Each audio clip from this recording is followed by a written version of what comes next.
yeah. Right. Oh, look, nigga, it's red carpet for you. If we don't do nothing else, we're gonna put the red carpet out for you. Yes, it wouldn't be nothing less. Wow, thank you. Nothing less. Thank you. Let's do it. All right, perfect. Red carpet, nigga. We need the red carpet for this. This ain't that. This is that. Yeah. We need red carpet on this one. Yeah. Only we can do this in Harlem, nigga. This is That's Harlem. right. That's we right. Do the Right red on the carpet street. in Harlem. Right on the street. Right on the street. Right on the streets. We do this right on the street. Where bullets fly and Bullets niggas got fly. Shit die. Everything is good, but we good here. Yeah, we good here. We good here. Yeah. And that's the best part about We it. made this, man. Look, they know who made it. They gotta respect it, Dap. They can't not respect it. Yeah. They got love for the ones they gotta have love for. That's it. Yeah. That's just the way it go. They know you put a we was a part of this making this what it is, so Yeah. you gotta pay homage. Yeah. Quiet on the set. Where we at, Donnell? You good? Donnell got his slippers on? Okay, Don.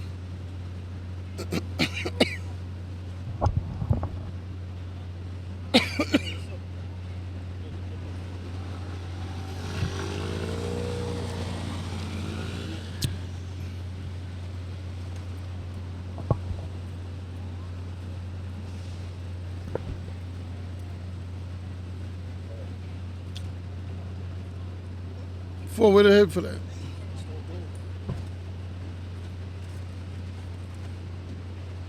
It's blocking the face. Frame everything up.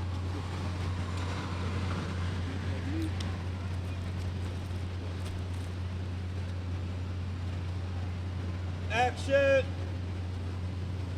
Look, I got my brother Dap with me, man. I don't even say the whole name, man. I've been knowing him for so long, but for y'all that don't know, is I got one of the greatest Harlem people that we ever probably gonna run across in Harlem. And we ain't talking about people that aren't here from Harlem. We talking about people that are here from Harlem that can speak for themselves. I got the great Dapper Dan with me, baby. That's all y'all need to know. Boy, let me tell you something, man. Being here today on the corner of 118th Street and St. Nicholas Avenue, practically the heart of Harlem, with a real Harlemite. D is a real Harlemite.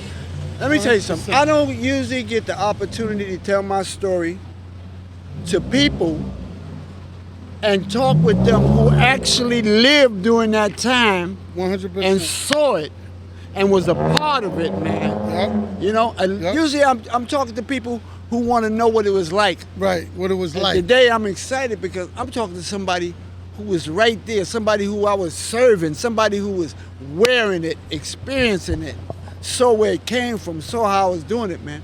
Jay, So do I this need is these like- headphones? This is real I right really now. need them, man. right? Just in case the sound goes out, like what Jim was here, only y'all be able to tell us.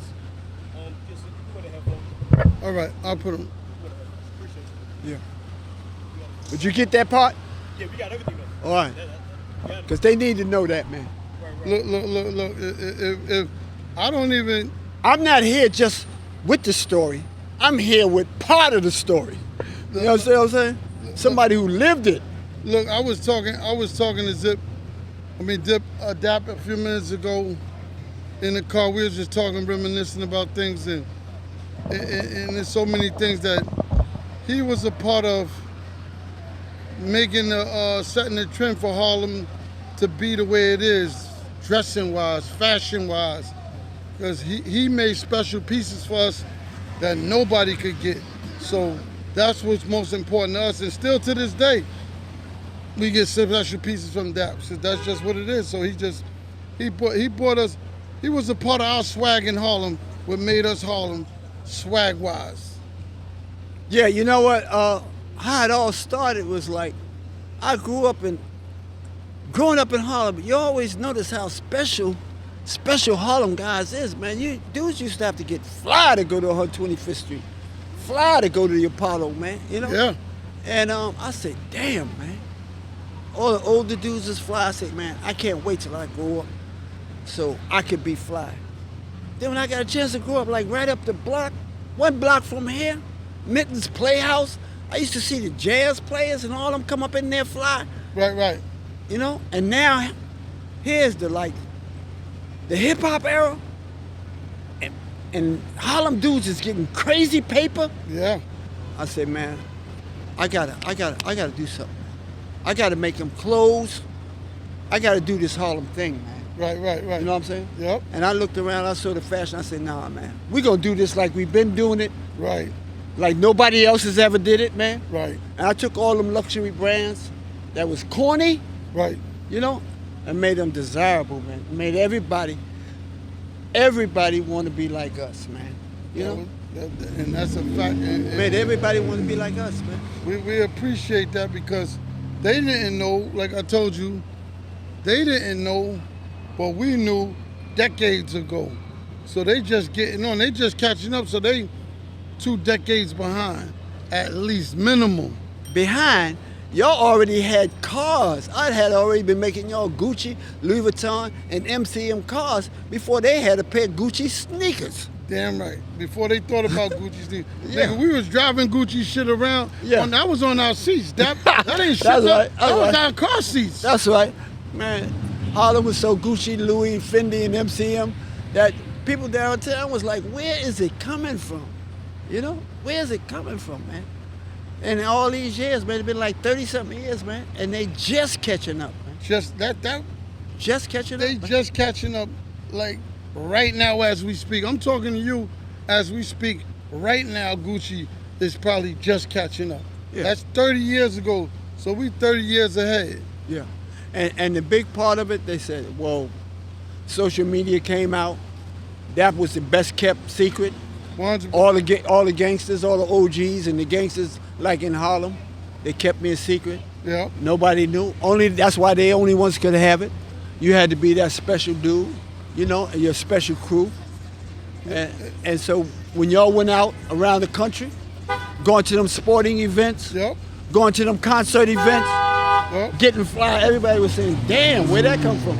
They started going to the Louis store and asking for stuff they saw Harlem guys in. Yeah, Louis ain't have that. They started going to the MCM store and say, wait a minute, this ain't what I saw them Harlem I guys just with. seen them niggas with a jacket on. I So just seen them with that a at? Gucci jacket on. Yo, I just saw it, man. Yeah. Y'all ain't got that? Yeah, I saw. Well, I can't get a car. I saw the dude from Harlem pull up in the MCM Jeep. What's up with Whole that? damn interior done. Yeah, the whole interior, man. It was You know? just great for us. Like I told you, for us it was different because everybody had money in every borough, Yeah, but everybody ain't have a Dapper can make their money do what it do. that's right. Hey, That's yo, the difference. the bosses in Harlem, man, they had outfits for every day of the week. You know, all the way up and down, because I was doing the shoes, the cars, the coats, the fur, mink coats. One side be mink, the Yep. inside be Louis or Gucci, and then you reverse it, turn it around, man. You might be right up in the club. You know what I'm saying? I'm gonna make it say, snatch your joint off, Yeah. pull it in and out, Flip you it know, over. and flip it like that. Yeah. Flip it just like that, Nigga, man. you'd have thought I had 2 coats Yeah, in this this bitch. is coach. You'd have thought I had 2 coats Yeah. in this bitch the way Dapper had it zipped up like Yeah, man. So they want to know like where you're originally from. We're gonna give it to the people that don't know. Yo, I'm born and raised in Harlem, 129th Street and Lexington Avenue, man. You know, I grew up swimming in the Harlem River, man. You know what I'm saying? I grew up swimming in the Harlem River, man. And selling drugs, getting high, all of that, man. Till I made it, I said, man, you know what, man? I'm coming up out of this now, right now, man. So I just left at the age of 23, man. Right. I left and went to Africa. Right. So I said, I'm gonna find myself. I went to Africa, came back, man. Right. I learned that over there I saw them some African clothes. I've got some African clothes, some African tailors. I said, I know what I'm doing. When I go back to Harlem, man, I'm gonna be making clothes, man. Right, That's right. what I'm gonna do. Right. And then when I started making clothes, I had to look for a swing. I said, I'm gonna make Harlem dudes look like nobody could imagine they was gonna look. You Right. dig? So I said, I started looking at luxury stuff. I said, I'm gonna do luxury right here in Harlem. I'm doing furs, alligators, crocodiles, all that mixed with Louis Vuitton, and I'm putting it, you know, in cars, In cars, furniture. Yeah. I'm gonna have Harlem dudes looking fly, man. And then all that money was here at the same time, Exactly. and all the Harlem dudes knew me because I grew up with them. That was all it took, man. Y'all took it from there, man. Look, Y'all came right up in there. I opened 24 hours a day so y'all could come through when y'all felt like it. 7 days a week, nigga. 7 days a week. wasn't no sleeping in there. 365 days a year, man. Clothes. Wasn't no sleeping on Dap. Look, No, man. nigga, Dap, I need something for the mall. That's ASAP. right. Oh, yo, let me tell you something. You know what's crazy? We had Punk Out. I had this whole setup called Punk Out. Right. You know, the bosses would come and say, Dap, I need an outfit, man. Say, I need it for this joint tonight. I'm going to this fashion show tonight, you dig? I say, okay. Here what we do. You say, Dap, you sure you can have it? I say, here what we gonna do. If I don't got it ready by the time the show start, Right. you get it for free. But if I got it, That you was a pay good double. one. Yeah. Boy, I killed him. That was the Punk Out. Yeah, that was it. I only lost that one time. I like that. I only lost that one time. But Look, that was a good one. dudes used to come through and say, yo, Dap, I need an outfit for the night. I'm ready for that Punk Out. You know? Right. Only lost that one time, boy. That's what I love so much about Harlem dudes, boy. They come with stacks.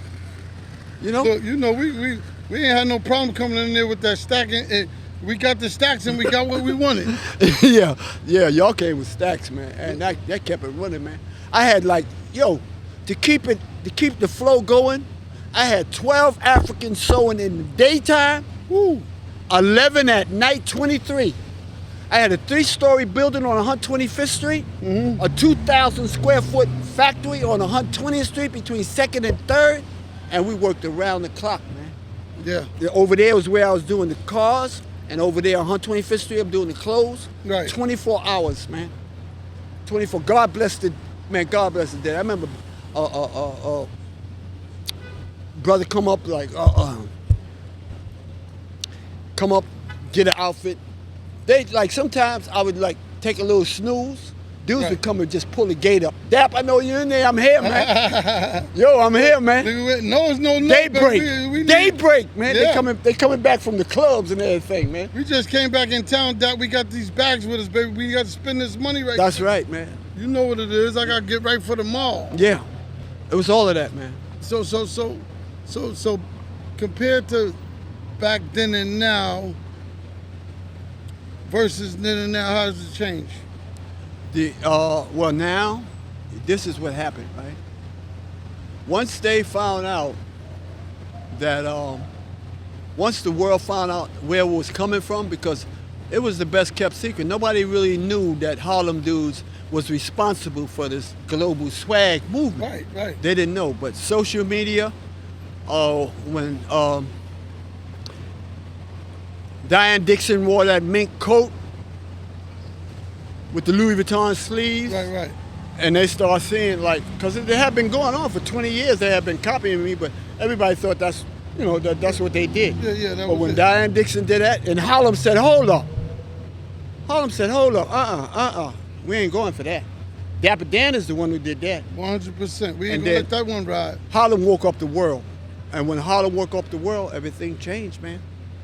They had the Bay Witness, man. And right here, I got films. Gucci came from Italy to 121st Street, Manhattan Avenue, and said, yo, we gonna do something with you, Dapper Dan. Mm-hmm. And that's why I ended up having my own Gucci store. My own, the same people who used to raid me, paid me. That's right. You know, the same people who used to raid me came and paid me, you know? And everybody talk about these other brands, they say they paid you how much? Paid me how much? It don't translate if you ain't getting me no cash, Damn right. you know? Gucci gave me my own store. Said, go for yourself, man. You dig? Do it like you've been doing it. Do you? That's why I had to go and be in Harlem and do it like I've been doing it. That's why you see anybody with Dapper Dan Gucci on their back only come from Harlem. Even to date, authentic Gucci labels you see, Dapper Dan Gucci is made in Harlem. Right. You know, because they understand that they had to pay respect the proper way. 100%. the proper way, and so that's how they did it. And we respect that because we know that they didn't do it the right way. It would have never took off the way it's supposed to. That's right. Because they can steal all they want. They can't steal you. So that was the good part for us. That's right. Can't steal that. I belong to y'all, y'all man. want. I belong to Harlem, man. You ain't That's why I stealing walk that. the streets. That's why I it. walk the streets. Look, nigga, these are our streets for real. That's right. We out here. You see anybody? It's me, Dapper, in space. That's right. Fuck it. That's right. Because, we got more love here than anything. And then we from here. This From ain't here, put man. together behind the wall, shit and hiding in the store. We outside with the people, literally. That's right. That's how comfortable we are. That's right. Every day, man, I stand in front of my store, man, greeting everybody. Every coming. day. That's I how just D just caught him. I D just just pulled D- up D on him just in roll the up. store. What's up, Dap? And we'll kick it, man. You know? It was that simple. I spent the block.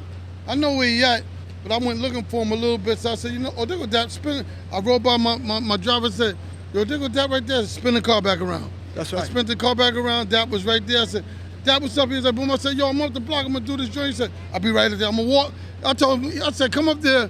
He said, I'm going to walk up there. That's right. I tell him I'm gonna walk up there because I gotta say hi to everybody, man. He I'm walked up 120 here. I beat him up. He walked up here. Yeah, that's right. I walk here, man. I walk all over Harlem, man. I love it here so much, man. I live like 3 blocks from my joint, from where I sell the clothes, where I got the Dapper Dan store, right? Right. I take the bus 3 blocks, the next bus 3 blocks, then walk 3 blocks. They said, Dap, why you do that, man? I said, so I can see Harlem people, man. Yeah. You know, and every day, you can ask anybody, every day they see me on the corner in Harlem, right where my atelier is at, right where my space is at, talking to the people, man. Look, I was, You know, I and it's pulled because up. of guys like D, who's here to tell a story, Yes. and who Harlem respect, and who came through all of that. They know the story, man. You know? One thing they know from on our side, we ain't co-signing no shit that ain't real. If it ain't real, I That's ain't right. gonna do it. That's right. That's what I love tell about you- Harlem. I'm gonna tell you who that's what it is. Everything he probably telling you is what he's saying. That's as far right. as close stuff, he did that. I know that I was a part of that. That's right. I witnessed that. I was a part of him doing what he do, and he was a part of making us who we are swag-wise. Yeah. So And that's they- what I love about Harlem. Like, I can walk through Harlem and see major dudes like D, and they'll stop and we'll tell episodes of the big story. Big story. Big. Episodes of the big story. Nigga, we could be out there. We've been doing it for so long. We could be out there all day. All day All long. day man. talking about one thing and this shit can And take that's just forever. me and you. Yeah. Somebody else pop up, they add something else to the story. Remember that other time? It goes on. Yeah, man. There ain't a person in Harlem that was around that did anything that was about anything that don't have a story with you. That's right, man. That what I do know. That's right. So they want to know, where did you get the name Dapper Dan? Oh, dig this, right? Growing up in Harlem, right? I always wanted to be fly. So they had an older dude in my neighborhood whose name was Dapper Dan. This dude was like, he could pimp. He was a con man. He was a gambler. You know what I mean? And he was fly as hell, right? So everybody started calling me behind him because I was a young dude and I was fly, right? So when Dapper Dan was in jail, when Dapper Dan came home, and Dapper Dan started hanging out with me. And Dapper Dan said, you know what, man? And he saw how fly I was, and I was helping him learn it, you know, Right. making sure he could get back on his feet. Right. He said, you know what, man? I'm not Dapper Dan no more, because he played saxophone. Right. He played tenor saxophone. Right. He said, no, man. Call me Tenor Man Dan. He said, from now on, you Dapper Dan. And that's how I got the name, from Dapper That's Dan. crazy. Yeah, everybody over there on 129th Street, Lexington, everybody, Madison Avenue, 132nd Street, everybody know that story, man. All the kids from here, everybody around Harlem, because they knew him, right? And they knew me coming up. So, you know, like, for years I was a professional gambler. You know what I mean? I've been gambling Danny, dancing Danny, you know, Danny who played the hoes, all of that. Right. And then I just flipped the script. I went to Africa. Right. I said, yo, man, I'm coming up out the street. I went to Africa, started studying in Africa, and I came back. I said, you know what, man? I had some African make me some clothes while I was over there. I said, man, I'm going back to Harlem to do this. Yeah, bring it back home, nigga. Yeah, I'm bringing this back home, man. This is where That's why I had all 23 of my workers was Senegalese. They was from Senegal. You go in the African market and ask about me, they'll tell you that, boy. And I treated him like my brother, man. You know what's crazy? D, here's a crazy real story, right? Captain Yusuf Shah. Yusuf, I remember Yusuf. Yeah, you remember Yusuf, right? I remember Yusuf Captain Shah. Yusuf Shah of the mosque, 116th. number 7 on 116th Street. Yep. He came to the store, right? He saw the Africans. He said, yo. He said, this is what the messenger was talking about. He said, because they had a Muhammad Speaks edition of Hands Across the Ocean. Right. One hand coming out to Africa and another hand coming out of America, and they met in the middle of the street. And I'm gonna get me another copy of that, and you're gonna see it on the T-shirt. And Captain Yusuf Shah, because a lot of people don't know this, man. Malcolm was the minister. Yusuf Shah was the head of FOI. Yep, Yusuf Shah. I remember. Yeah, Yusuf he the Shah. one was running the. Yusuf Shah. He was running the FOI. You know, Malcolm was the speaker. Right. And he was the spiritual teacher. But the muscle came from Captain Yusuf Shah. All y'all from the first resurrection, yeah, check my record on that one. You know? So when Captain Yusuf Shah said that, and I said, damn, that's what I did. I went to Africa, came back, teamed up with the Africans, and that's how Dapper Dan came about. That's what they wanted to know. Yep. See, everybody want to know where it started and how did it come, and you just gave it to them, and that's all they need to know now. Yeah. They can rest. Yeah, that's how I started out, man. I had to do it, man, because and that's and that's what I say now, man. With the partnership in Gucci, I got to be in Harlem. I got a partnership coming up with Jay-Z. I said, got to be in Harlem. I got something coming up with Ron James. I say, I got to be in Harlem. I got something coming up with Lee Daniels on my life. I say, got to be in Harlem. Everything I do got to be in Harlem, man. Got to be authentic. Harlem forever. Just like me and you sitting here in Harlem. This is Harlem shit. Yeah. This is normal. We just got the cameras on because I wanted to tape it and record it. But if it wasn't on, we'd be talking the same way. Ain't no different. This is everyday shit for us. Yo, let me tell you something. This is Harlem, and I was made here. That's why I stayed here. That's right. And he been all over the world now. Don't get all over. Fucked up. And they probably try to buy him from us in 1,000 different places, but he always knows his way back home. Back home, man. He came right back. I traveled all over Africa. Been to Europe, South America. You know, when I was hustling, I went to jail in South America. When I came back, I flipped the script, you know? Yeah, we got it all right. So we here now. So when you was using the Gucci and the Louis prints, how was it a tough situation, or did they give you any lawsuits? How did they make that? How did that play out? Yo, D. They kept raiding me, man, and raiding me, and every time I turned around, I was getting raided, man. Right. After Mike Tyson had that fight, and they say, damn, that's where all this is coming from?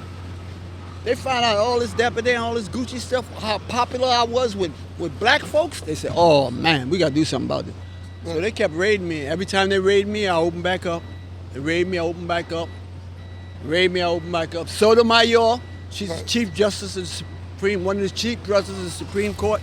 She was working for Fendi at the time. When she came up in there with her crew to raid me, she said, wow. I had a full-length coat in there that I just made for Big Daddy Kane. Right. Black on black, butter soft leather with Fendi. Black Fendi on black leather with a black glamour mink shawl collar. She saw that, she said, he belongs downtown. You dig? But they kept raiding me. So what I did, So what I did, D, I went underground. And I was underground for 20 years. You dig? Only Harlem knew where I was at. Got you. Only Harlem knew where I was at. You know what I'm saying? Yep. I was the best kept secret, man. Look, nigga, I told you in the car, I said, look, man, we didn't even want to tell nobody where we got the clothes made. Yep. I said, I'm good with it. Where you got from this? You got to go downtown and look. But we know he right over there in the block, in between the block right there. Only we probably knew where he was at because we was all from Harlem. And he was from Harlem, so we was just keeping him our best kept secret. That's what made us so fly. Yeah, that's right. And Harlem knew, all the real G's in Harlem knew, right? But other than that, the only ones knew was the stylists. Right. You know, so the stylists knew, but what the slick thing about what the stylists did was they go say, I ain't telling nobody where he at, because I end up knocking my own hustle. There you go. We ain't gonna look at So all the stylists, they would come You know what I mean? And they went even further to keeping it a secret. Say, wow, y'all ain't gonna, why y'all don't tell us where Dapper's at, man? Why y'all don't tell us where Dapper at? But the stylists kept it to themselves, man. Yeah, we have to keep it to ourselves because that's all nigga we got. So we ain't telling nigga nothing. You go get your own dap and then y'all can do what we do. Yeah. And that's about it. But if you want to get something, he over there, but we gonna keep him to ourselves for a minute. We gonna burn this out for a decade and then we might give you our old jacket that you made 10 years ago. Right? Get that nigga my old jacket. Give me a new one. Yeah. You know, and this amazing thing, man, the energy and the way Harlem have been treated me, man. Like every time they raided me, every time I went broke, I put a table on 125th Street and start all over again. Easy. Start all over again, man. One time, they raided me and took everything, man. I lost all my machines, all my factory, the 3-story building, the 2,000 square foot factory on the east side, man. Mm-hmm. I laid up in the bed, I laid up in the bed, man. My wife said, we gotta do something, man. You know? I had a square foot table like this here, like maybe 2 feet by 2 feet. Right. I had to start back all over again making iron-on Chanel t-shirts. I went from there and came all the way back. Next thing I know, I'm making, not Chanel, Guess. I was knocking off like 50 and 60 Guess outfits a day. Then I started making Timberland. Right. Everybody, and Harlem was right there, man. Every Yeah. time I had to start all over, Harlem was right there buying from me, man. It's amazing. We're going, you know, So, that's it. yeah. Y'all always been here for me, man. That's why I walk Harlem. That's why I stand on the corner. I ain't never leaving here, man. That's why I have If to y'all be- don't see me, I'm somewhere making speeches about y'all, about how Look, great y'all are. That's why we had to pull you outside. I said, let me go. If I don't get nobody else, man, on this block talk, I gotta go get Dap because he's iconic here in Harlem, period. He outside though, he accessible, he move around just like I do.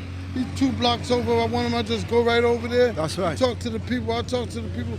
So this is our way, the way we give back and just giving you history on what the things that we did to get to where we are and it's encouraging other people to be able to do the same. That's why I'm so excited about being here with you, man. Yeah. I don't get this opportunity.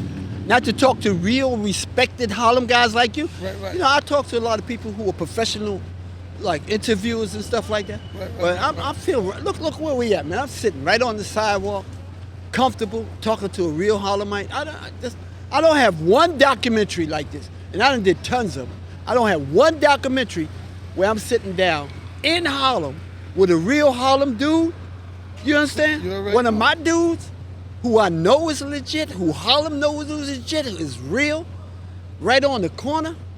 You know what I'm saying? And this is like, I feel at Look, home. we I have- feel at home right nigga, now. I had to do something special. I said, look, I can't take Zip. I got to bring him outside for this one. Yeah, I man. started shooting this block talk. I said, I got to go get Zip.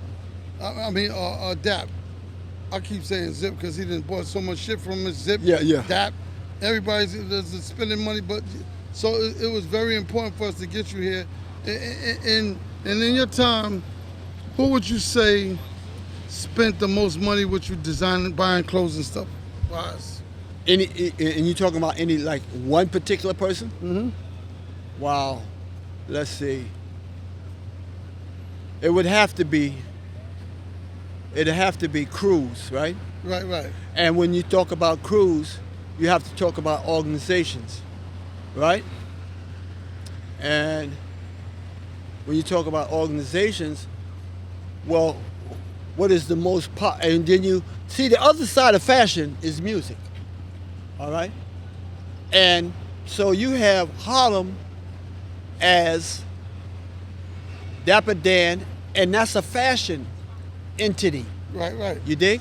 Right. Now, when you talk about music as an entity, you know what I'm saying? Y'all are number one, Right. you know? Right. So, in terms of how that go, it was me and you, Right. you know, and your brother. Yeah. So, on one hand, you have music, Mm-hmm. and on the other hand, you have fashion. Right. Wherever you go, the other side of the coin is music and fashion. They're the opposite sides of the same coin. Yeah, one feed into the other. You dig? Yep. So when it comes to who spend the most money, it was definitely y'all. You know? Definitely. It was definitely y'all in terms of entities. Now you had individuals who spent, Right. but as a unit, nobody. You do?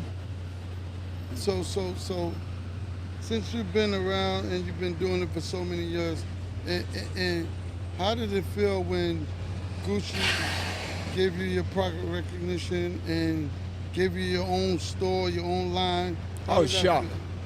I didn't believe it. I didn't believe it, man. I got to be honest with you, man. I didn't believe it because they have different brands have been copying me for 20 years. But in the process, yo, D, Right. in the process of me being in the underground, Right. something amazing took place. Social media, you know? Yeah. Social media came about. And within social media Right. came Black Twitter, Right. you know? So when all these brands was knocking me off over the last 20 years, I just had to accept it. But then Black Twitter came and they started knocking me off. Right. And then Black Twitter started giving me a voice. Right. You know, they said, "Look, no, y'all not doing that to Dapper Dan.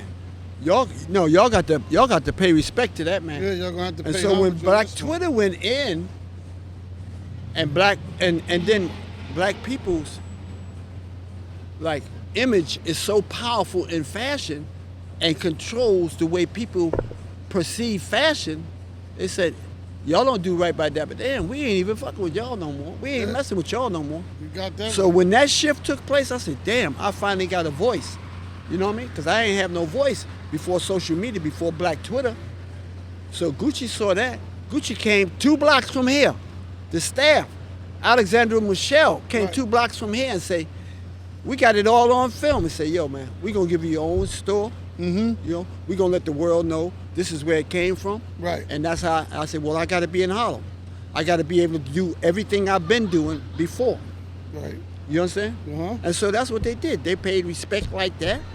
I've been with them 3 years. And now I'm launching on my own. You know what I'm saying? Right. From that, because with them, I can only do them. As a separate entity, I can do all that I want to do. But that's what made it possible. You need to be connected. It's just like the music business. Right. If you don't have global distribution, you know what I'm saying? You can't make no money. Your money's just in one spot. But once you got global distribution, you can span. So that's what Gucci allowed me to have. Dapper Dan's was all around the world. Right. No, the collection that I had with Gucci is all around the world. So that's what made the difference. That's why it was so important. He was good with that because they was willing to let the world know that you played a big part Yeah. in their company and in their branding, and that's what we need. We need recognition. We need And- them to know that played the mother. He kept you alive in our community. Yeah. And let me tell you what they did, man. They just came out with Gucci, 100 years of Gucci. And in that special edition of 100 years of Gucci, they have the people who influenced the brand, and in that book they got Dapper Dan. So That's what we need. now, that's Harlem. Uh-huh. Whenever you see Dapper Dan, you're talking about Harlem. Whatever compliments you give Dapper Dan, that goes to Harlem. Everything, every credit, everything I do is part and shared with everybody in Harlem, man.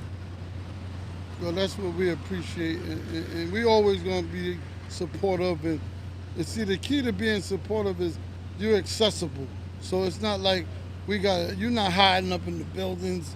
You're not over there, nigga. I'll just walk around the corner, Dapper over there speaking to his people, because that's natural, that's genuine. Yeah, It ain't about the money. It ain't about anything other than me just building or speaking with my people like we doing right now. And very few people, believe it or not, no matter how much money they get, no matter how far they gonna work, can sit here and do what we doing right now. Hey, D, and that's such an important point. And let me bring this home to everybody. I want y'all to listen to this next story really carefully, right? Now, the king of fashion, you know, He used to be the head of Vogue magazine. Right. Andre Leon Talley Right. came to see me, man. When he came down the steps to my atelier, I said, wow, look at this. Andre Leon Talley is here. This is the king. This black man was the king of fashion, right? And then you see how they stepping on him today and what they doing to him today. If you see his books, you see his documentary, Andre Leon Talley is the king. And now, man, they even taking his house away from him. Now, listen to my story. So Andre Leon Talley had to fight his way up the white staircase to fame Right. and fortune. The white staircase. Right. You know, and he fought his way straight through. Mm-hmm. Super talented, all the way up. Right. The king. He was the king of luxury fashion, right? Right. Now, when you look at my story, right? I rose all the way up, got real powerful, right? They raided me. I went back down, Right. came back, to 125th Street, set up a table, go back up. They raided me again. After I got up, I went back to 125th Street and went back up again.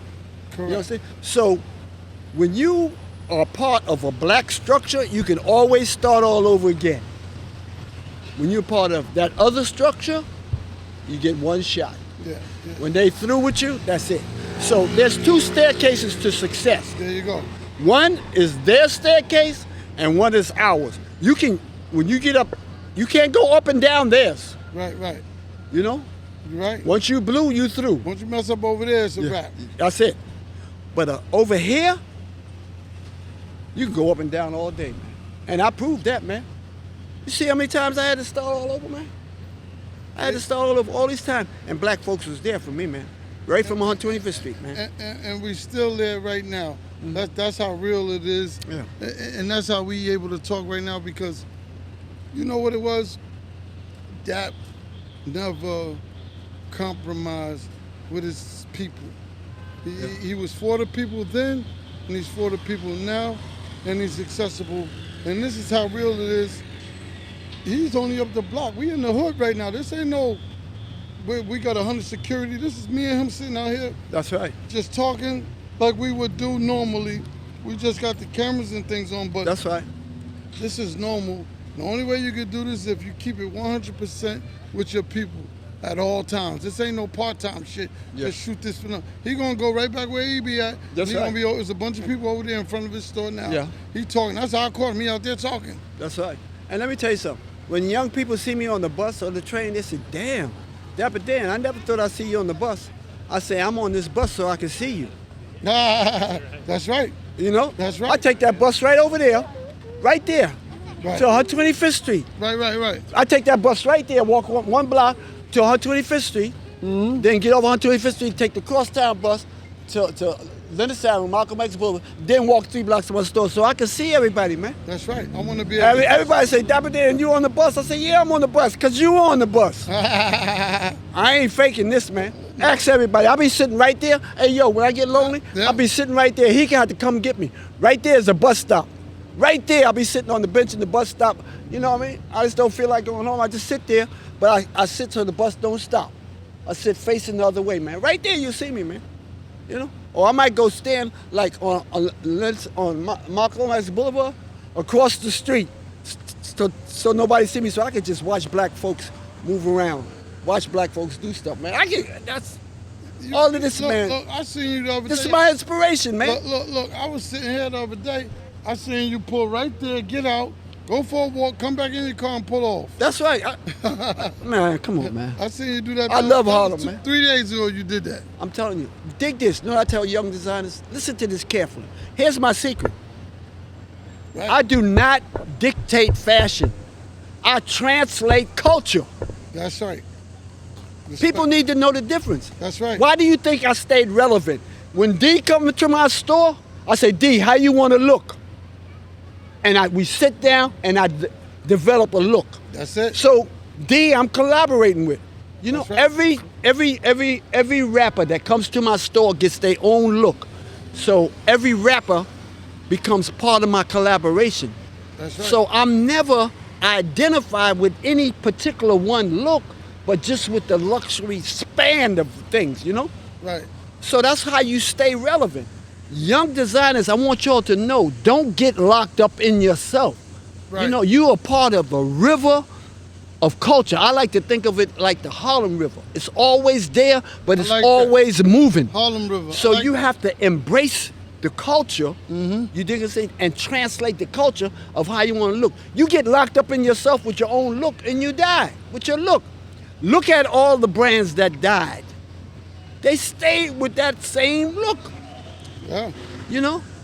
They all the black brands that died, they stayed with that same look. But when you look at the European brands, know what they do? They keep going, get another one of us. Okay, we through with his look. Keep on going. Keep Yeah, we through with his look. Goddamn. Okay, let's get this one over here. Oh wait, now we got his look. Okay, we through with him, like that, you know. But when you got your own culture, and you interact and you riding the bus, you looking up and down. You know, this is my younger sister, man. I be battling with him. I say, man, I look flyer than you. You know, I gotta hear him call me out. You dig? So that's what it's about, man. You have to embrace your own culture. Fashion is about culture, man. You have to look at yourself. Don't get caught up in yourself, man. You dig? That's like a rapper only liking his own rap. Right. There you Why go. do you think rappers keep getting different producers? They don't want to get caught up in their same thing, man. Watch out, Sorry, baby. I'm sorry. Oh shit.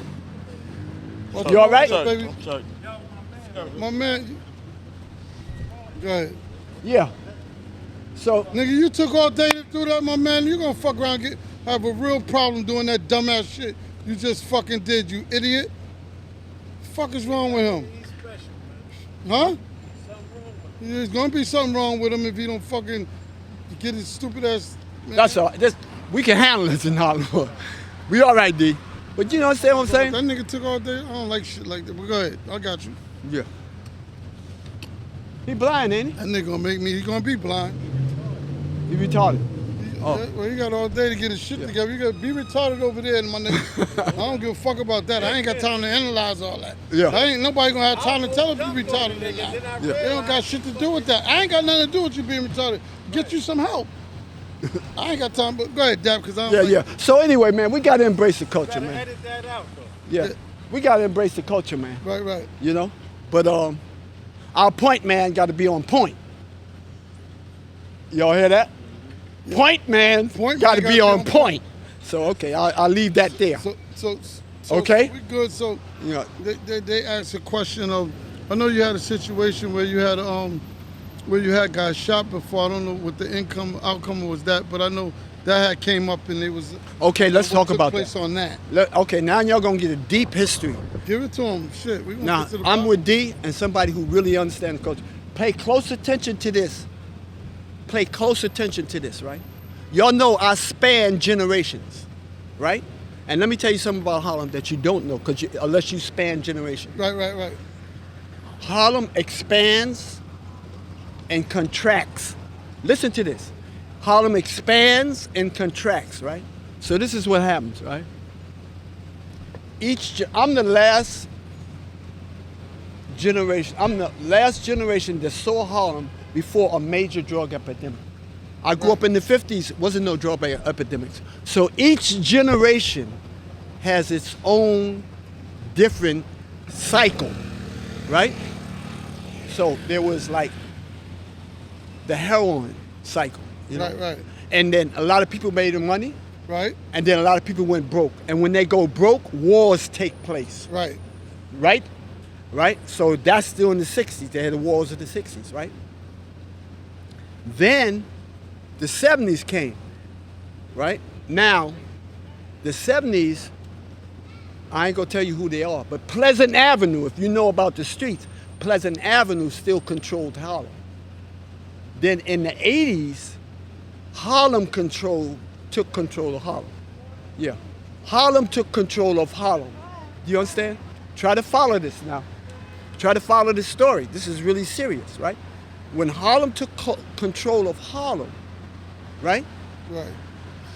Then competition started. Pleasant Avenue, go read up if you want to know the history. The Pleasant Avenue connection. So we can get him on camera. Pleasant Avenue was controlling what was going on in Harlem. Then when they lost control, Right. we took control. When we took control, we was fighting for locations. and we fought for locations, so that's stimulated, right? Right, right. So as success spread out, you know, dudes who wasn't getting it, all of a sudden start getting it. Like you had a block there, right? Right. A block there. Right. Everybody wasn't getting it during the 60s. When Pleasant Avenue was controlling it, you had to know Pleasant Avenue to get it. Now it's the 80s, and everything is not coming from Pleasant Avenue now. It's coming from South America. Right. So when it's coming from South America, they come and set up shop, and anybody can get it. Pay close attention to this now. Right. Now, dudes used to be on the same block and they was all right. But now dudes say, man, later for him, I'm taking this block because he can get his own action. You dig? Right. And that's when the wars start. So now when the wars started over blocks, the weak ones left and went down south. They say, man, I'm going back where my little town where I come from. I can set up shop there. And the strong ones stood here and fought each other. Crazy wars. Right. Crazy wars. So now, the RICO law hits. Mm-hmm. The RICO law hits and just sweeps everybody. Now, everybody's going broke. They're going broke. So now they started kidnapping. Crazy. Yeah. Crazy kidnapping. So some dudes kidnap a dude right in front of my store. You know? I had to make a choice. My choice is either I say something or don't say something. But I'm from the street, so I mind my business. You dig? You already know. The same dudes couldn't find nobody one day, and they tried me. You dig? Right. So they tried to kidnap me. But I come from a different generation, so they know they got to kill me. 100%. So when they tried to snatch me, you know, I fought the dude off with who had the pistol, and he shot me, and the bullet's still in the base of my neck. So that's the consequences when the game spread and contracts, because it does that all the time. It spreads and then contracts. And that's what happened. When the game spread out, then Harlem collapses. That element of Harlem, it collapses on itself. You understand, D? Right. Weak guys can't handle it, then the strong guys take over again. You dig? Rightfully so. And then when strong guys take over again, they bring peace to where they are. Right. You understand? So it's too strong, fighting. One emerges, the weak ones start doing crazy stuff. You understand? And there's examples of it. I don't want to give examples of it, but there's major stories that you can follow where you see crews, right, collapse on each other. Always. You understand? So that's the story behind it. And that brings a good example, because that shows you still here today. So that's not even if, maybe, or and. You're one of the strong ones. So that's the only way you can be here. If you wasn't a strong one, you wouldn't be here. So that speaks alone for itself, who's strong and who's not. So that's definitely shows that you are strong for sure. Yeah, and you know what? That's one of the first lessons of Harlem. It's like, if they coming for you, make sure that they got to come right. You know?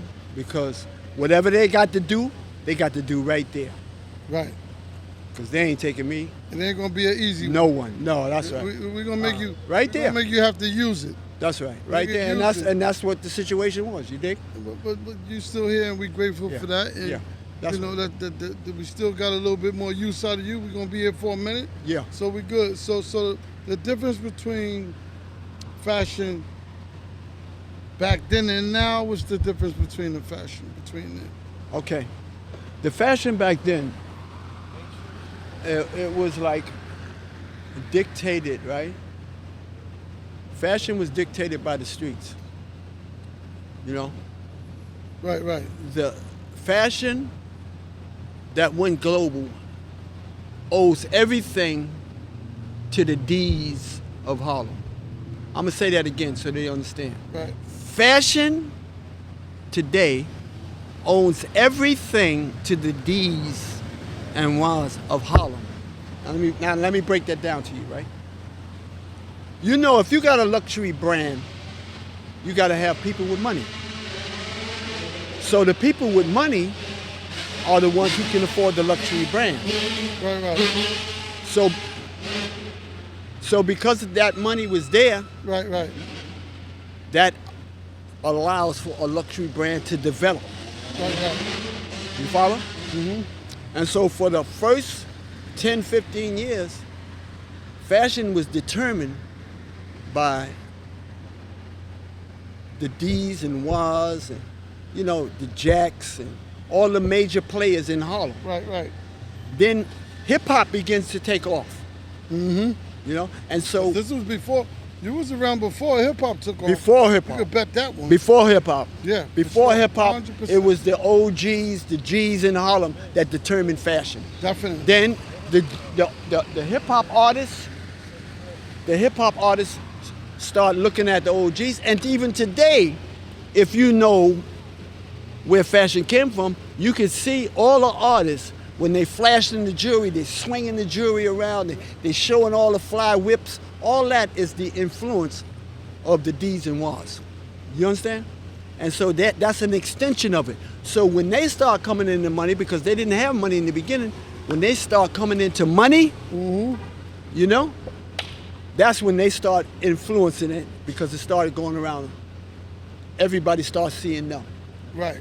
So it shifted from the real creators of the fashion, which was the Harlem G's and with the money and the bosses, the influencers, Right. and then it shifted to the rappers, and that's where it is today. Yeah. They pretty much looked up to us when they was younger, and they wanted to be like that. You see, I want to be like that when I get older. Yeah. So all they did was took what we was doing before rap prospered and blew up. They just took our look and put it in there and made it. We had that look already. They ain't just take the look, they took names too. How many rappers got gangster names who are not that gangster? Damn near all of them. Look. Don't be, I'm probably gonna say damn near all of them. You know what I'm saying? They take on, the ones in Hollywood and the real ones. So that just give you an idea how the culture evolved. Right. You understand? Or even, you see it in the jewelry, the swinging, the cars, the statements. Everything is there. If you see it, everything is there. Everything that's taking place is manifested out of what took place in Harlem. Right. It's all there, man. So if you know the history, you say, yeah, that's where that comes from. Yeah, that's a definite. So real quick, Dap. I know was Mike Tyson one of your customers, and what was his personality like when he used to come in there and get from you? I know he was over there a couple of times. Let me tell you something, man. Me and Mike used to hang out, man. And I'm gonna be honest with you, man. The reason I'm so loyal to the streets of Harlem, I want you to think about this, man. There are some rappers, right, Right. who used to get credit from me Right. before they was famous, and they didn't come back to 30 years later. They know who they are. Yeah, we ain't gonna put him out there. Like I ain't gonna that. put them out there. They ain't come back to 30 years later. So it's the second wave of rappers. It's that second wave that came back, One of the key ones is Wu-Tang and them, man. And Nas and Busta Rhymes. They say, where's Dapper Dan, man? Somebody please tell me where Dapper Dan. They came because they embraced and loved the culture. Right. But the first wave, I don't know what happened with them. They went and got famous. Right.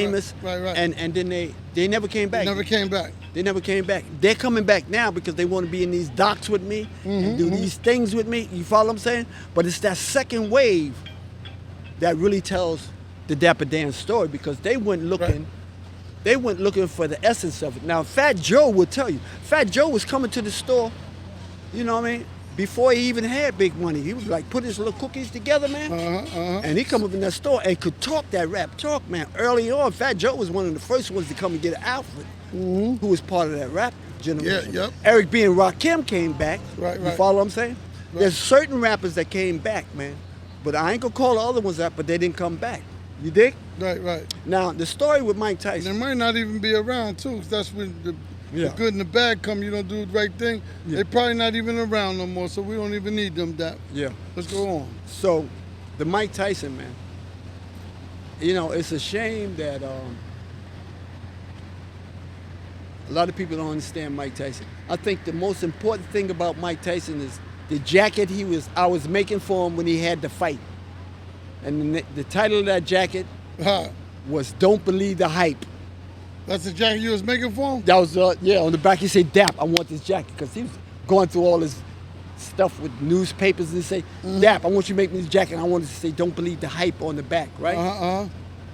And that was a hot hit by, the rap group, It was a big hit. Don't believe the hype. I remember that. Yeah. So Mike Is said, that that's Public Enemy? Public Enemy. Yeah, Public Enemy. Don't Yeah. believe the hype. Yes, Mike said, I want that on my deal. Because he's going through all that rap stuff, Custer had just died. Custer had just died. He was on TV with, what's her name, who he married, and people talk about him. So he said, Dap, make me don't believe the hype, right? And I'm going to save some of this conversation from when me and Mike have this iPod, but I'm going to give you all this podcast. Right. Give him a But little. I'm gonna drop some stuff on you. Right. But I got some conversation for Mike because I ain't seen him in 30 years too. He came through. Right. But I just missed him. But so here's the story, right? Mike Tyson is hanging out in the store, hanging out all the time, man. We hang out like crazy, man. You dig? Right. But so one of the funny stories is like, dig this, right? This is some funny shit right here. Hey, dig this. So we hanging out one day, me, Mike Tyson, Walter Berry, Tom. Mike said, "Come on, Dap, we going down to the Central Park. Remember they had that restaurant, Tavern on the Green? Yeah, Tavern on the Yeah, Green. because they had them parties In the down park, there. yeah. So we go down to Tavern on the Green. We hanging out. I got my MCM Jeep. Mike got the Rolls Royce. Barry got his MCM Jeep. His is black and white. Mine's red and white. Mike got the Rolls Royce, and we shoot down to we shoot down to Tavern on the Green, right? Right. Go to Tavern on the Green. So we leave there. Mike said, come on, man, we going to the hotel. Going to the hotel. I said, hold up. I said, go in the hotel. Hold up a minute, right? So we go in Times Square when they had just built the hotel, the big hotel over there. Right. So, okay, this is some funny shit here, right? So Mike we got these groupie, right? So Mike say, okay, you. He pointing at, he sends upstairs to get two big rooms, two huge rooms, right? He tells the chicks, he say, you, okay. You know you're banging, right? You right? Right. He said, you know you're banging. Cuss the Amato had already passed. Right. So he was leaning. He was leaning because he ain't had nobody could handle him, So I say, hold up. I say, Mike, I got to go back to the store. You dig? And finish your jacket on. Because I'm older than all them dudes, right? So by me being born and raised in Harlem and come from the thick, you dig? They think that I'm that way, but I'm not. I'm running 6 miles every day. I don't smoke, I don't drink. I ain't chilling with the chicks like that. That ain't my thing, Yeah. You just Yeah. You get to the money. We But just they get the bag. see this hip dude. He got to be like that because they think that that's what's happening. You know what I'm saying, D? Mm-hmm. They don't know I come from, my Islamic teachings. I'm raising First Resurrection. You already know. Yeah. So when I flip We like just that, talking about Yusuf Shah and them back in yeah. So they don't even see the Islamic side of me. Right. So they don't know that I ain't going out like that. Mm-hmm. And everybody know me to the day, man. No smoking, no drinking, no. I ain't no chick chaser. You know what I'm saying? So I say, no, Mike, I'm going back to do your jacket, right? So don't believe the hype. So I'm laying on Mike. You dig? So I said, man, I'm going home, and I leave my night manager is my nephew. Right. But every star that comes in, we takes pictures of. So Mike come back. I done left now, so ain't nobody there that can really control the situation. Because my nephew, he's like, he's square. He go to college and all that, right? Right. This is funny as hell, right? So Mike coming, he chilling in the store.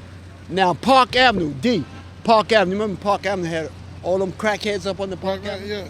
And so Mitch Green used to be up on the Park Avenue smoking that angel dust and everything. Right. I remember. So remember them young kids they had from the east side? They was called the Gremlins. the gremlins running up and down Park Avenue chasing dudes. On the east side. Yeah, on the east side. Mhm. They would like flush the avenue. These young kids, 13, 14, they flush the avenue, man. So they see Mitch Green over there. They say, Mitch Green, yo, Mike Tyson kick your ass, man. Mike Tyson kick your ass. They talking about the fight, you know? Uh-huh. And they said, and he's over Dapper Dan's store right now. And Mitch is on his dust. Yeah, and he does, right? So Mitch leaves there and goes over to the store. And we got this, y'all get a copy of my book. You see it all in the book. I got pictures and everything of the fight, right? So Mitch go over there and he tells the Mike Tyson, he say, yo, man, you know you ain't beat me, right? You know you ain't beat me. Mike said, yo, D, he say, you know you ain't beat me. So Mike Tyson said, man, come on with that, man. Shake my hand. He said, no, you know you. He shook his head and then went right back into another thing. Well, you know Don King ain't pay me right, man. You know if Don King. Uh-huh. Mike said, man, later for that. So Mike goes outside the store, right outside the store. Right. Mitch follows him outside. So Mike is heading towards his Rolls Royce, and Mitch follows him and ripped the side window, the side view window mirror off the car. You know, Mike said, man, what, nigga? And decks him, you know? Decks him. Now, get my book. You see, I got all the pictures from a blow by blow in my book. And you see Mitch Green on the ground. And Mike Tyson on top, choking him. Yeah. You know? Michael So looks that's- cannon now. Don't get it. Man, and let me tell you something, man. The next morning, man. Now, you know, no Europeans knew about my joint.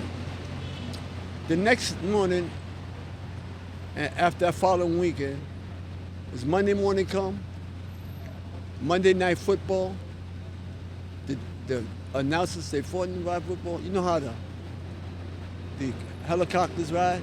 Yeah, helicopters ride and stuff like that. So they say, yeah, down there somewhere is Dapper Dan 24-hour boutique. And they crack it like it's a joke when Mike Tyson had a fight. After that there, everybody in the world knew about it. That one fight. And that's after that, that's when I started getting rated. Yeah. They found out that, that's where that stuff be coming from. Oh, yeah. You dig? Yeah. I was the best kept secret. Then I kept getting rated until I had to go in the underground. Right. And so I was in the underground for 20 years until Black Twitter came, social media. And then Gucci and them and Fendi and Louis and all them started copying me. Right. And somebody sold one of my coats, Diane Dixon wore. They said, Dapper Dan did that. Right. That changed everything. You dig? That changed everything. So now the power of black influence kicked in.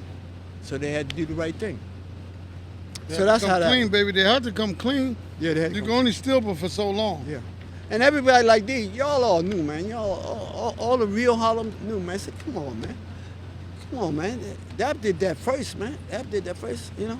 So even now, I go do a speaking engagement. Look, this is crazy. I did 2 speaking engagements so far at FIT, 2 speaking engagements at Parsons, speaking engagement at the Museum of Modern Art. I'm doing all these different speaking engagements in England, speaking engagements in France, speaking engagements in Africa, all talking about how this evolve. You dig? How this evolve. All these major magazines. Right now, what we doing, Bob? I'm doing 3 different European papers that's coming out in the next month. You know what I'm saying? So because of Black Twitter and because of Harlem, the whole world knows where it came from. You dig? Uh-huh. The whole world, man, and it's amazing, man. And that's a good thing that It's we amazing. got Twitter, because if we didn't have it, they wouldn't know. Yeah. And the cheapest I get, like I do, they pay me to do speaking engagements, man. You know? Cheapest for speaking engagements, $15,000, $25,000, all of that, you know? I said, what? For me to tell, The story? to talk about Harlem? Shit. What? To talk about Harlem, place like I love and grew up, man, That I know? man, that I know, you know? I stand just like I'm in here. I stand on the corner of the sidewalk, kicking with it, just like we kicking it. This. I tell him, I ain't got to say this no more. I just went around the corner and seen Dapper and say, Dapper, come on, I want you to come do this block talk with me. He's like, all right, be right there. I said, jump in the car with me. He's like, nah, I'm gonna walk. Dak walked up here. Yeah, and let me tell you something. When people come here, Offset come here, right? What's up?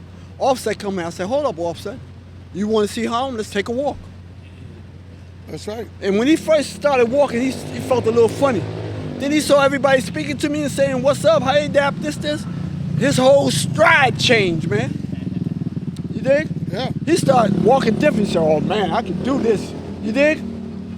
Yeah, and everybody come here and walk, man. And these young brothers, like who I have with me, all that I'm mentoring, I say, no, man. You ain't going to stay up under me. You're going to hear the story from guys like D and Juan. And so I take him, I walk up Malcolm X Boulevard, which we call Lennox Avenue. I stop on 132nd Street, 133rd Street. I go over there, 116th Street. You know, I take them to all those spots so they can hear from the guys who was right there. Yeah. Donnell and all of them. Every age generation that's associated with the history that I was a part of, I take them on the walk so they can see that, man. So they can hear from the people who was living it at the time. See, that's the kind of, when I do this documentary that LeBron James Company is producing that's starting next month, I said, no, man, we got to take walks. We ain't sitting in no studio, we're gonna take walks. You know, I don't want you to hear it all from me. We going to all those little potholes that I was hanging in, we gonna hear right from there. You gotta come in. You know, I gotta sit in the D. Like that, man. That's the way it is. Let me tell you something, man. Let me tell you what's really bothering me, D. You know what's really bothering me, man? That the younger people don't know this fashion story, man. That really bothers me. That's why I want to tell my whole story, everything Right. that happened. Because look at the brands. Now think about this. Look at the brands that came out. FUBU, right? Nietzsche, Yep. right? Cross Colors, Yep. you know, Shabazz Brothers, Walkerwear. Look at all the black brands, right? And this is what I study. This is why I tell you, you got to pay attention to culture. Look at all the black brands that came out. They came out after they raided me. Right. All of them, right? Right? All those black brands came out after they raided me, right? But they did not pay attention to the blueprint. Do you understand what I was talking about earlier with the culture? How you follow the culture? They didn't pay attention to the blueprint, so they produced from themselves, and they all went under. Yeah. In the process of all those brands collapsing, from the time I came out to the time that they woke up of the power of black fashion, the luxury European brands woke up, and you know what they did? They said, we're gonna go back and take all of that, do the same thing, and raise the prices. Mm-hmm. Do you understand that? Got it. Do y'all understand? Did you understand the power of that? All those brands did not pay attention to the blueprint, came out and collapsed because they ain't studied the game. They didn't take the game. Dig this now. Dig this. They did not take the game upstairs. They took the game downstairs. So those who was controlling upstairs snatched the game, everything I was doing, gave it that luxury feel like I was having, not that stuff that they was making, catered to the luxury people, and that's why it's proliferating around the world. Say, show me a brand today that is not copying what I did, which is logomania, which they tell you themselves, this came from Dapper Dan. Do you understand what I'm saying? Why would we not pay attention? So this is why it's so important for me to tell a story. You got to study, you got to read, you got to pay attention, man. You know, and them brands didn't pay attention, and now they wondering why they failed. And you know what this big thing is? Dig this. And you testified to this. Because he's real Harlemite. Dig this. You cannot expect black folks to buy from you because you black. Right, right. Why? You gotta expect them to buy from you because you making stuff they like. And you make stuff they like by asking them how they wanna look. Correct. That's what I did. D, when you came to my store, you always tell me how you want to look, right? And we sat down and we work around. You don't make a big collection and have everybody walking around with it. You think that ain't luxury? You know, I ain't knocking that, but that's what they did. And all of them did that. and they all collapsed. All the European brands stepped and start making it on a luxury level, exclusive level, and look how they doing. You understand what I'm saying? That's how they. Every Harlem guy coming there, they tell you, yo, man. And you look at like they say, you look at some of the old pictures, you see everybody had their own look, man. Everybody had that luxury look, man. Yep. We kept it upstairs. They took it downstairs and they lost it. And when they lost it, that gap between them running me underground and them brands collapsing, right? And then the European brands say, hold up, man, this is hot. You know? And then they got caught, and when they got caught, they say, okay, we caught, but let's go get Dapper Dan. Let's give him his props now. You know, everybody know now. You understand what I'm saying? But we can't expect, I mean, I'm for buying black. You know what I mean? We always been for buying black. That's right. But let's buy from people who make it fly. That's you, baby. We ain't got to look. You understand what I'm saying? I ain't expecting. I don't want no sympathy sales. No sympathy sales. I don't want no sympathy sales. Tell me how you want to look, and that's how I'm gonna make it look. And send me a picture when you finish, because That's I want right. to make sure it fit right. Yeah, you come in now. Talking to my boy over here. Yeah. So Yeah. what Yeah. advice would you give to anybody that's trying to enter the fashion world? What advice would you give to anybody that's trying to enter the fashion world? Okay, I said this earlier, and I'm gonna say it again. The most important thing that you can do is to understand, if you're a person of color, you're not the only person of color. You're not the only person of color. Right. Your culture is part of a collective consciousness that constitutes color. Right. Don't create just from yourself. You understand? Become conscious of your culture and translate into fashion the essence of what that culture is. Don't get locked inside yourself. Right. You follow what I'm saying? Right. So, that part of you that's creative, you can use that. But the other part is you have to embrace the people in the culture, and then they'll embrace you. When, like I say, when D come in, I say, D, how you feel? How you want to look? When rappers come in, I say, what's your lyrics? How you feel about your lifestyle? All of that. So I'm embracing every element of who we are and not just solely who I am. That's how I work. Do you understand what I'm saying? That's how I work, man. I am who we are. That's why I take the bus. That's why I take the train. I'm looking at y'all. And I'm looking at how y'all look at me. That's right. You know what I'm saying? Even the ones who won't pay me a compliment, they keep looking down at the shoes, they keep checking the pants, they keep checking the shirt. I say, okay, maybe I need to do this. Uh-huh. You know? I'm looking at what we looking at, and I'm looking at how we want to look. Don't get caught up in yourself, man. You know? Right. If you go and get locked up in yourself, you might lose the key. And I don't know if we got another one to get on up out of that one. Might not have another one. That is great. Sitting with you. I got open. You got me open today, D. Sitting here in Harlem on the corner, I'm open, man. It's like old times here, man. I just had to get you right quick. I didn't want to take you that's off your block too quick. I brought you on my block. Your block right over there. Yeah, that's right. I don't know if you want to walk or my man gonna drop you. He gonna No, drop I'm you. walking. You I'm gonna walking. walk? No, I'm walking. I'm gonna go around the corner, sit at the African restaurant, have me some African coffee, watch some African people, watch some African Americans, watch some white people who came back here. Got it. I'm just gonna watch Harlem. You know, that's all. Well, I'm it's a gonna do good what day I today, always do. baby, so it's a I'm gonna nice do what day. I always do, man. Do know? your normal. Yeah, that's right. Shit. We just took him over. Hey, I got him D. for a little hour out of his time. D. So he came with me for a few. Yeah. D, I just want to close out saying one thing, man. I spent a lot of time in Africa. That's how I end up with all these African tailors. Right. You know, the brothers know, all the Senegalese brothers know, man. But here's one important thing, man, and I want you to know. I got a young African brother that I'm mentoring, and I want to tell this quick story. When we came from down south. My family migrated from down south. My father from Emporia, Virginia. My mother from Bishopville, South Carolina. When they came here and they had me, there was this transitional stage where they were old school, I was new school, and we had that friction. They didn't understand that, right? Right.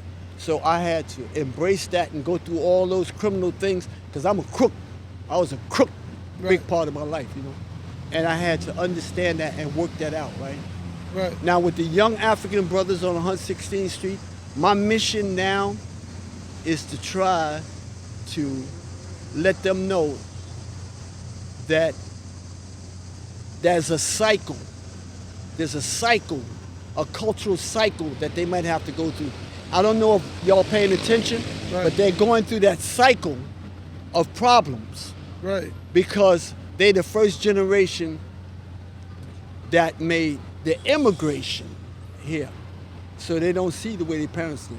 I'm the first generation that came from the Great Migration. They come from the South. Right. But now, this is what happens with that. The first generation always exceed the accomplishments, right, of the previous generation. Like, everybody in my family is doing better than the family can. For my generation. But the ones up under me, I am part of the last generation that completely across the board excelled beyond the accomplishments of the generation that came before me. That's not happening anymore. And that's what's going to happen with them on 116th Street if we're not paying attention. I hope that this message gets across though. Right. The young African brothers that I got now, I got 3 of them that I'm mentoring. They're from 3 different countries. And I'm trying to show them, like, you can go through this process like I did, and go to jail like I did, or you can learn about this story and how to get around that. Right. Because right now, the most powerful force is the dark side, listen to this careful, is the dark side of the culture. Culture got a dark side. Culture got a dark side. Now everybody say do it for the culture. Culture got a dark side. Definitely got Pay a dark attention to that dark side or it'll scoop your ass up. You might not make it back to the light. That's right. You might not do. That's all. You might not make it back to That's the all. light. Yeah, I dropped the mic on that one. I got it. That's it. I got open. Speaking about being locked up, can you tell us about the time you was locked up in Aruba? Oh. Like, were you scared? You ever Hey, coming back home? you want to hear that? Yo, let me tell you something. Everybody in Harlem know me from being a gambler. You go on 116th Street, everybody know me from being a gambler. I'm a professional gambler. I study gambling. But I study gambling the way nobody ever thought. I read books on gambling by the most proficient gamblers in the world. John Scarney. You know, John Scarney on cards. John Scarney on dice. I know, like, there's some of us in Harlem that grew up like I grew up, and we call crooks who read books. You dig? So anything that I wanted to master, whether it was criminal or legal, you know, I went to see if I could find a book on it, man. And that's what changed my life, man. I've been reading it my whole life. Right. So now, all the bad things I was doing in Harlem, you dig? I said, I don't want to be bad no more. I don't want to take people's money, man. I want to take some of that bank money, right? So I came up with this scheme whereby I can go into banks, use credit cards, and I said, I'm gonna take this scheme around the world. So I left here, started going to these foreign countries, going up in them banks and getting that money. You know, I felt good, man. I'm getting them rich folks' money, man. Right. You know what I'm saying? I ain't hurting no black folks or nothing, man. I'm getting them rich folks' money, man. So I'm hopping, I'm doing island hopping, getting gold, getting cash, you know. So we hit all the islands, then we go into Venezuela, right?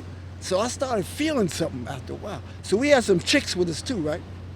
You know, I say chicks is a no-no. So they acting up, the chicks is acting up party, and one of the guys in my crew is party. I said, come on, man. And we all part of the first resurrection of the nation. I said, man, you know, you living outside of the norm right now, man. You dig?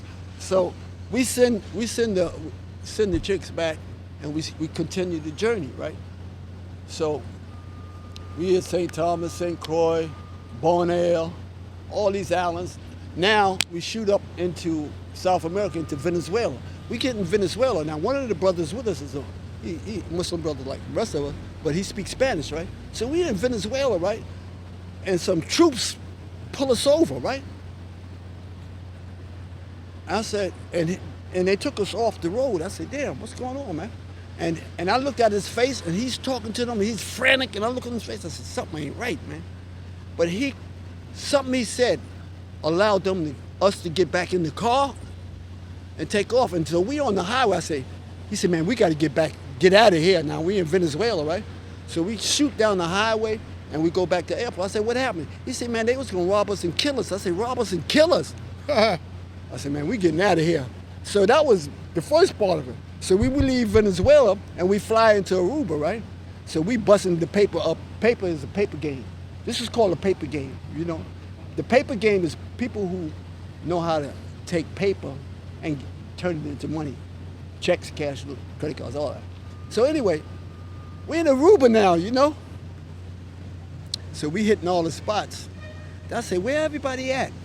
And I see cop cars shooting up and down the highway, right? I say, damn, something don't feel right. They shooting up and down the highway. Right. I said, damn, I can't get off this island, you know? Uh-huh. So I ran into one of my the guys who was working with me, and we went on the beach, and so we ripping up all the paper. Right. You know, on the beach. Then they pull up. Next thing I know, they got me, handcuffed me, took me to the joint. Now I'm up in the joint, right? Now because it's the paper game, they said, "Lo, we gonna give y'all, don't worry about it. You ain't gonna get but 90 days, right?" So now we all in the Nation Islam, right? Right. First resurrection, right? So everybody's sending out letters, in the name of the most honorable, in the name of the most honorable. But they reading every lesson, in the name of the most honorable, peace be upon him and all of that. You understand what I'm saying? Right. But they reading every letter, right? So we get to court.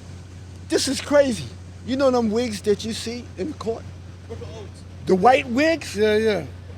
We in the court, the judge got on the white wigs. You know the wigs they put on? Yeah. I said, oh, God. I said, man, I thought this was only in movies, right? So the judge got on the white wigs, all right? And the prosecutor says, these guys are part of a Muslim criminal gang. I said, uh-oh. Instead of 90 days, we got 9 months, man. 9 months. And this is like, in a way, it was the best 9 months I ever got because I got to do all the reading, you know what I mean, that I usually like to do. But boy, let me tell you something. In the morning, you got a piece of bread and some coffee. In the evening, they gave you a little silver bowl with everything in it. And that was it. The shower, you don't want to get drunk a lot. The shower was the bathroom. And there's a hole in the floor. So when you ain't taking a shower, that's the bathroom, right? Man, let me tell you something. This is funny, right? I want to get up and do this. I couldn't sit on the toilet for 3 months after I got back. Everything I did was squat for us. Hey, I couldn't even sit on the toilet, man. You know, but I found out the evacuation is better than that way, you know? Right. You know, when I was living in Africa, I did that, you know, for a while. You know, in Africa, boy. When I was in Africa, boy, they had their little outhouses, and you drink that water. Right. Look, he laughing. You drink that water, boy, you gotta go to the outhouse. All them bees is in there, boy. You gotta, boy, you know, me and my friend was like in Africa. We had like, he go in, he come out, I go in, he come out. Boy, yeah, man, it was crazy. So anyway, that's what happened with that, man. But it was a part of my development because I kept moving down a spiritual world. So the essence of what I'm saying is this. I went from being like a real hardcore criminal, selling drugs and all that there, getting to the nation, getting spiritual, and I kept evolving spiritually. You follow what I'm saying? So I got to the point that I said, man, you know what, man? I ain't doing nothing to hurt nobody, you know what I mean? Now, this is the last point, right? Let me tell you something. when you are black in America, right? Like, where that brother? I wish that brother was here. Somehow just asking him Yeah. what's his mom. When you're black in America, you don't know it, but you got a serious identity crisis. A serious identity crisis. So until you resolve that identity crisis, you can't move on your spirituality the way you should, or your humanity the way you should. Right. You dig? Because you're wrestling with that. You're wrestling with that which affects you the most. But fortunately for me, before I went to Africa the first time, Dr. Henry Clark was one of my mentors. We used to come to the student newspaper I used to write for. And this is what I got to close out. Dr. Henry Clark said, a student asked him, he said, if we're the original people on the planet, if the black people are the original people on the planet, why are we going through what we're going through today? And Dr. Henry Clark, you know, everybody worships this guy.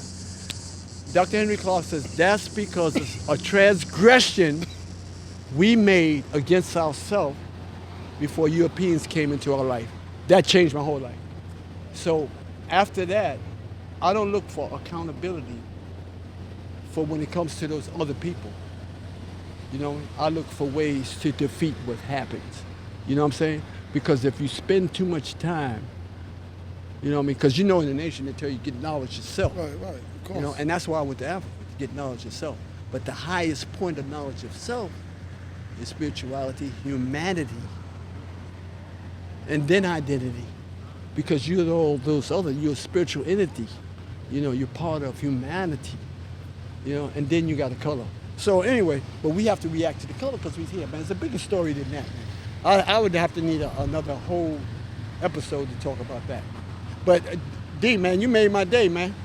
You made my day, baby. Now I watched the sun go down on the Look, corner like I used to We do. took it all the way to the sun went down on them. Yeah, man. See that? Real quick. But we good if the sun is up or down. Yeah. Maybe we No. can get together, do an iPod, man. I mean, a podcast on 116th Street for the young African brothers can see real Harlem, so they don't see that stuff that they see in the videos. Yeah. You know, I could tell them about a real Harlemite, what it's really like before they see it. You know, I got a young African guy that I'm mentoring now. He said, Dapper, you ain't gonna change him. He said, you can't change him. I changed me. Right. If I believed in me, why I can't change them? You know? Hey, D. Got you. Look. I came by there one night, man. They had all them young African brothers. Police had them up against the wall, man. Where they was on 16th Street? Yeah, on 116th Street. Yeah, on 16th. They had them all up against the wall, Yeah, man. up I against started, the wall? D, I started getting flashbacks, man. Right. I said, I can't let this happen and I know where it's going. Right. I know where it's going. So I got a young brother, African brother, you know, with me, and he said, you can't do it, you can't change. But I changed me, I'm gonna change him, and he gonna help me change them. That's right. That's how it go. So I close Appreciate out that. that. D, man, you made my day, Coming man. through, baby. We appreciate you. Man, this man here is incredible. You can stop me anytime, D. Look, baby, I'm here. I talk too much. Dapper, But I'm this is off the books. This is off the record right here, Dap. I need I'll let you one of them You my brother. Gucci sweatsuits or something. Dap, you have to fix me something. I got you. All right? All right. With the new stuff. You're gonna have Yeah. you're gonna have a set of all the new things. I ain't gonna talk about that yet. Of everything I got because Let them know where they can get your book from. Say it on the the book. I can edit it. Record this, Jay. You ready? Hello? My book is Dapper Dan Made in Harlem. It's a New York Times bestseller. And it came out the same year around when I was considered one of the 100 most influential people in the world. So everything you ever wanted to know about Harlem but didn't know who to ask is in that book. It spans generations. Right. You know, let me tell you something. What I like to say, my life is about rivers, right? I grew up swimming in the Harlem River, right? And a lesson that I learned from swimming in the Harlem River, we used to have to take a popsicle, remember the popsicle? Right. And throw the popsicle, the thing that hold the popsicle, in the water. Yep. So we know which way the current was It's flowing. before we jump in. so we wouldn't swim against the current. Got it. That lesson stayed with me for the rest of my life. So that's the first river of the 3 rivers of my life. The next river is the river now. You know, when I want to find out about myself, I say I'm going to Africa, I'm going to East Africa, I'm going to the Ngorongoro crater where they first find the original man, and I'm gonna study that there. So I went there to the river now. Now the Harlem River spans from like the 40s, after you come out to the 40s and the 80s, to right before Washington Heights. And it's like possibly the shortest river in the world. And then to find myself, I went to Africa, to the river now, the longest river in the world. So when I say my life is about 3 rivers, so it's about the Harlem River, where I learned to understand how to float within the current and watch where the current goes so you don't get drowned. And the second river is where I found the knowledge of myself in Africa. And the third river is the river of life that flows through me.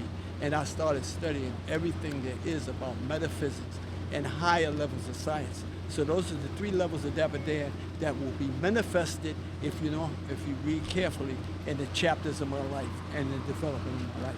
Thank you. That's it. Then you could just shout out Block Talk. So you say this is Dapper Dan. I'm now rocking with D. We on the Block Talk. That's it.